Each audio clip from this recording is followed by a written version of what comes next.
Hanımlar мен мырзалар, Glorioso кемесі бүгін жер шарын айналып шығуға дайын.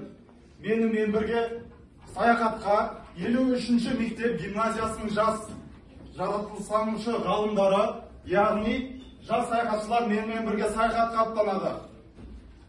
Экипаж, сапқа тұр! Қуат болады, капитан! Кеме ережелерімен таныс болыңдар. Қуат болады, капитан! Біріншіден, кемеде вахтада, палубада вахта жұмыстарын жүргізу керек, және желкендермен таныс болу керек. Сондай-ақ мұхитта пайда болатын дауылды немесе қарақшылар кемесінің жақындағанын бір адам қадағалап отыру керек. Сондай-ақ бір саяхатшы компаспенен бағытын анықтап отыру керек. Түсінікті ме? Я, капитан!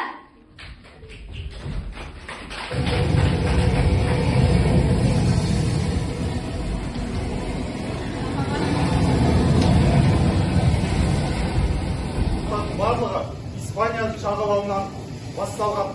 Және бізде дәл бүгін саяхатымызды осы Испания жағалауынан бастаймыз. Ал бізді Испаниядан кім шығарып салады?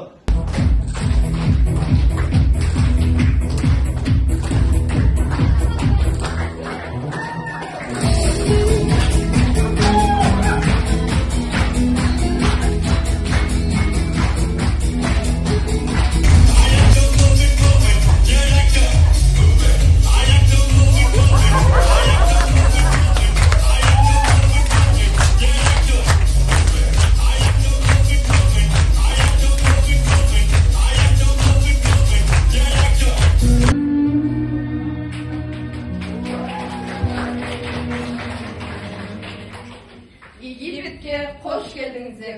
Египеттегі Хеопс пирамидасы әлемнің 7 кереметінің бірі екендігі белгілі.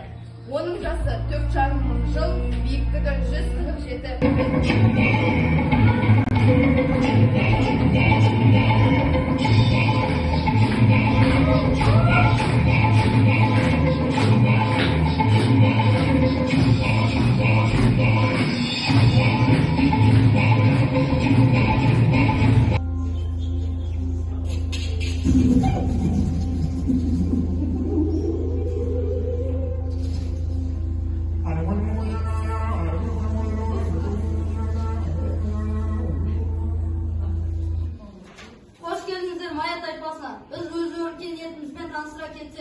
Ежелгі тайпалардың арасындағы ең танымал бірі біз, майя тайпасы.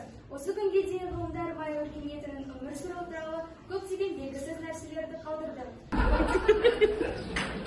Антарктида материгіне қош келдіңдер. Антарктида оңтүстік поляр аймағының орталығында орналасқан материк. Көлемі 14 миллион шаршы километр шамасында.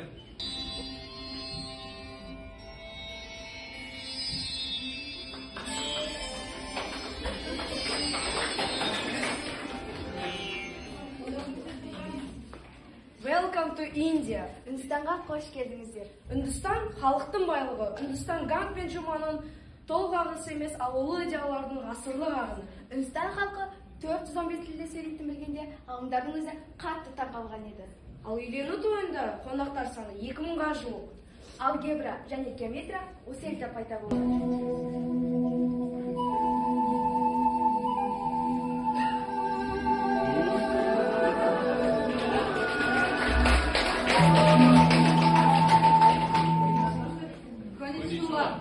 Жапон еліне қош келдіңіздер. Жапон тілінен аударғанда күншығыс елі Нихон Гоку деген аударманы береді. Ол Тынық мұхиттың Шығыс Азиясында орналасқан. Ел 6852 аралдардан тұрады. Орта ғасырлар бойы физика ғылымы батыс елдерінен, яғни Франция, Германия, Грекия сынды елдерінен дамыған. Атақты ағылшын физика Исаак Ньютонның зерттеулер барысында өте қарапайым жағдай себеп болған.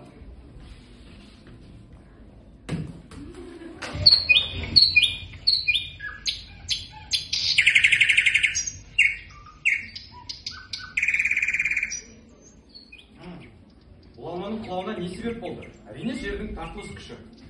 Бірақ не себепті бұл алма жоғары қарай көтеріліп кетпейді? Не себепті солға немесе оңға қарай құламайды? 869 жыл көктем. Дмитрий Иванович Менделеев ауыр жұмыс үйінен үйіне оралады. Әдеттегідей химиялық элементтердің қасиеттеріне зерттеу жұмыстарын жасай отырып, шаршаған болар, ұйықтап кетеді. Ұйықтап жатып түс көреді.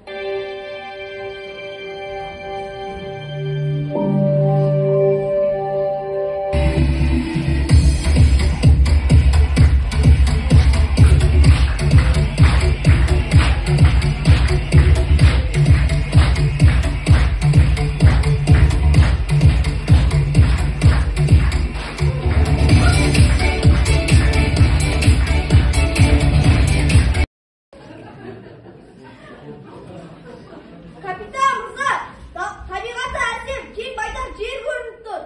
Қандай жер екен? Балалар, ол қазақ жері.